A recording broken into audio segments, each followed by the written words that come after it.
ఇక రైతాంగాన్ని రేవంత్ సర్కార్ అరిగోస పెడుతోంది. సకాలంలో ఎరువులు విత్తనాలు అందించడంలో సర్కార్ ఘోరంగా విఫలమైంది. యాప్ పేరుతో రైతుకు యూరియాను దూరం చేస్తోంది.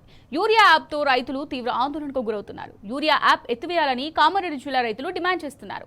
యూరియా యాప్ను రద్దు చేయాలనే డిమాండ్తో కామారెడ్డి తాడ్వాయిలో రైతులు తలపెట్టిన ధర్నా కార్యక్రమానికి హాజరైన మాజీ ఎమ్మెల్యే జాజాల సురేందర్ పోలీసులు అరెస్ట్ చేశారు. యూరియా ఇవ్వాలంటున్న రైతులపై రేవంత్ సర్కార్ ఉక్కుపాదం మోపుతోందంటున్న మాజీ ఎమ్మెల్యే జాజుల సురేందర్తో మా ప్రతినిధి రవీందర్ ఫేస్ టు ఫేస్. యాప్ను రద్దు చేయాలని మాన్యువల్ పద్ధతితో యూరియాను అందించాలని డిమాండ్ చేస్తూ కామారెడ్డి జిల్లా వ్యాప్తంగా రైతులు నిరసన కార్యక్రమాన్ని చేపట్టడం జరిగింది. పెద్ద ఎత్తున ఇవాళ కామారెడ్డి జిల్లా ఎల్లారెడ్డి నియోజకవర్గంలో ఉన్నటువంటి తాడ్వాయి మండల కేంద్రంలో పెద్ద ఎత్తున నిరసన కార్యక్రమానికి పిలుపునిచ్చింది బీఆర్ఎస్. ఇవాళ రైతు ఇబ్బంది పడుతున్నాడు. మరోసారి బాధ్యతాయుతమైన ప్రతిపక్ష హోదాలు ఉన్నటువంటి బీఆర్ఎస్ పార్టీ ఇవాళ ఆసరగా బాసరగా నిలిచింది. ముఖ్యంగా రైతాంగం అనేక సమస్యలను ఎదుర్కొంటుంది. ఇవాళ బీఆర్ఎస్ పార్టీ శ్రీరామ రక్షగా నిలిచింది కాబట్టి ఇవాళ అరెస్టుల పర్వం కొనసాగుతుంది. తాజా మాజీ ఎమ్మెల్యే జాజాల సురేందర్తో పాటు జుక్కల్ మాజీ ఎమ్మెల్యే హనుమంత్ షిండే, హైదరాబాద్ లో మాజీ మంత్రి వేముల ప్రశాంత్ రెడ్డి, ఇక్కడ బాన్స్వాడలో బీఆర్ఎస్ నాయకులను అక్రమ నిర్బంధం కొనసాగించడం జరిగింది. తాడ్వాయి మండల కేంద్రంలో తలపెట్టినటువంటి నిరసన కార్యక్రమం బీఆర్ఎస్ కు రైతులకు బీఆర్ఎస్ పార్టీ సంపూర్ణ మద్దతు ఇవ్వడం జరిగింది. మనతో పాటు మాట్లాడడానికి మాజీ ఎమ్మెల్యే సురేందర్ గారు ఉన్నారు. ఏంది ఇది పరిస్థితి అంతా చూస్తే విచిత్రంగా కనబడుతుంది. ఎన్నడూ లేదు. రైతుల కోసం యూరియాను సకాలంలో అందించాలి, యాపు విధానం కాదు, కేవలం పాత పద్ధతి ద్వారానే యూరియా అందిస్తే అక్రమ అరెస్టులు ఎందుకోసం కొనసాగుతుంది? ఇవాళ రైతాంగం అంతా ఒకవైపు, ప్రభుత్వం ఒకవైపు. ఈ అంతా చూస్తే ఓవరాల్ గా మీ 10 సంవత్సరాల పాలనకి ఇప్పుడున్న పరిస్థితికి ఏమనిపిస్తుంది? మరొకసారి ఈ ప్రజాపాలన పేరుతోటి అధికారంలోకి వచ్చిన కాంగ్రెస్ ప్రభుత్వం పూర్తిగా రైతు వ్యతిరేక అని చెప్పి నిరూపించడం జరిగింది.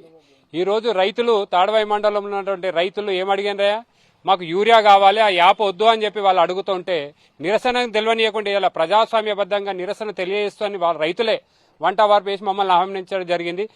నాతో పాటు మాజీ మంత్రి ప్రశాంత్ రెడ్డి గారిని, మీరు రండి సార్, మేము నిరసన వ్యక్తం చేస్తాం, మీరు రండి అంటే మేము రావడానికి వస్తూ ఉంటే మరి ఇలా వేలాది మందిగా రైతులను పోలీసులను పెట్టి అరెస్ట్ చేసి జిల్లా వ్యాప్తంగా జూకల్, బాన్స్వాడ, కామారెడ్డి, ఎల్లారెడ్డి మొత్తం కార్యకర్తలుగా రైతులను నిర్బంధించడం అంటే ఇదేనా ప్రజాపాలన? రేవంత్ రెడ్డి, నేను ఏమడిగినామే, మేము అడిగింది యూరియా యాప్ రద్దు చేసి ఇవాళ గ్రామాలలో, తెలంగాణ గ్రామాలలో, ఇవాళ ఎల్లారెడ్డిలో ముఖ్యంగా 90% రైతులు వ్యవసాయం మీదనే ఆధారపడి ఉన్నారు. వాళ్ళంతా యాప్ వద్దు, మాకు ఒత్తనికి వస్తలేదు. మహిళా రైతులు ఉన్నారు, సార్ మాకు అది యాప్ వస్తలేదు, మాకు వచ్చేటోళ్ళు కూడా ఇంట్లో ఎవరు లేరు, మేము ఏం చేయాలని చెప్పి కానీ ఏడుస్తున్నారు. మేము సావాలనా, ఇంత విషయం తీసుకొని సావాలనా, వ్యవసాయం చేయాలన్నా లేక సావాలనా అని చెప్పి ఏడుస్తా ఉన్నారు. వాళ్ళ బాధ దూడలేకనే మేము ఇలా మరి కేటీఆర్ గారి సూచన మేరకు మేము మద్దతు నిలపడానికి ఇలా నిరసన కార్యక్రమం చేపడితే ఇవాళ ఈ కాంగ్రెస్ ప్రభుత్వం నిర్బంధంగా మొత్తం అసలు మేము నక్సలైట్లా లేకపోతే దేశద్రోహులు అన్నట్టు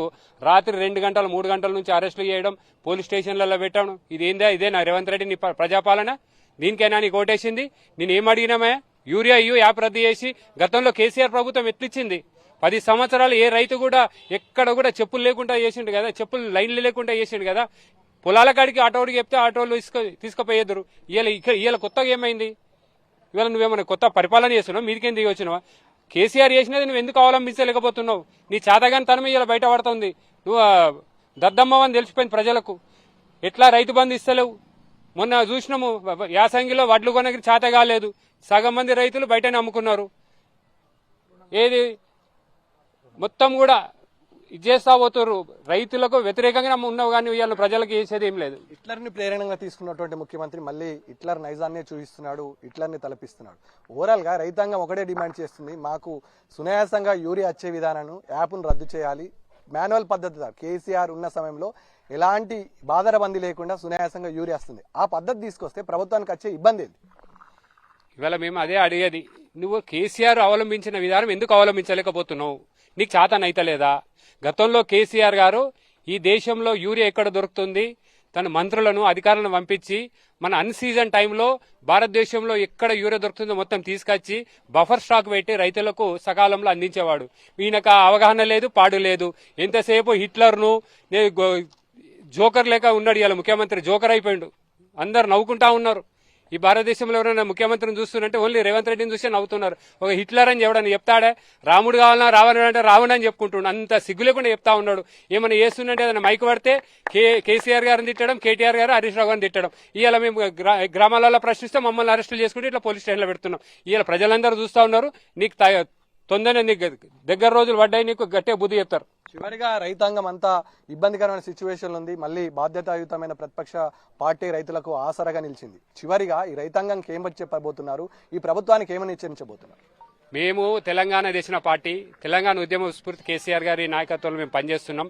మేము ఎప్పుడు కూడా రైతుల పక్షాన, అది తెలంగాణ రైతుల పక్షాన పోరాటం చేసే పార్టీ కాబట్టి మేము ఎప్పుడు రైతుల పక్షాన ఉంటాం. రైతులకు కూడా ధైర్యం చెప్తున్నాం. మేము పోరాటం చేస్తాం. మీరేం అధైర్యపడకండి, మీరు ఎటువంటి దుశ్చర్యలు చేసుకోండి, మీరు అగత్యాలు చేసుకోవద్దని మేము రైతులు కూడా విజ్ఞప్తి చేస్తా ఉన్నాం. మీరు కేసీఆర్ గారు వస్తారు, మళ్ళీ వస్తారు, మళ్ళీ మనకు పండగలు, వ్యవసాయం పండగలు అవుతుంది. ఇప్పుడు దండగా వేస్తున్నాయి. ఎందుకంటే ఒక డౌట్ వస్తూ ఉంది, ఈయన రేవంత్ రెడ్డి చంద్రబాబు నాయుడు శిష్యుడు. మరి రేవంత్ రెడ్డి అప్పుడు చంద్రబాబు నాయుడు వ్యవసాయాన్ని దండగా అన్నాడు, కేసీఆర్ పండగలా చేసిండు. మళ్ళీ ఇప్పుడు ఆయన నాయకత్వంలో చంద్రబాబు నాయుడు గారు ఏదైతే మాట్లాడిండో దీన్ని అవలంబిస్తున్న ప్యూర్ గా ఆ రోజు ఉద్యమకారుల మీదకి గన్ను పట్టుకొని పోయిండు. ఇవాళ రైతులను నడ్డి విరుస్తా ఉన్నాడు. ఏమే 15,000 ఇస్తాను ఎకరంకు, ఎటువైంది రైతు సహాయం? సన్నార్లకు బోనస్ ఇస్తాడు, బోగస్ అయిపోయింది అంతా. 24 గంటల కరెంటు, ఇక్కడ కరెంటు ఇవాళ దిక్కులేదు. గ్రామాలలో కరెంటు వస్తలేదు. ఒక్కసారి వచ్చి నువ్వు ఎక్కడైనా చెక్ చేసుకో ముఖ్యమంత్రి, నీకేం లేదు. అంతసేపు నీ భూములు కబ్జాలు చేసుకోవడము, నీ వ్యాపారాలు చేసుకుంటున్నావు తప్పితే తెలంగాణ రైతులను మాత్రం పక్కదారి పట్టించేసిండు. మొత్తానికి మిగిలింది 2.5 సంవత్సరాల కాలం మాత్రమే. రైతులు ఎవరు ఆత్మస్థైర్యాన్ని గాని ఇబ్బంది గాని కోల్పోకూడదు. ఖచ్చితంగా రానున్నది బీఆర్ఎస్ పార్టీ.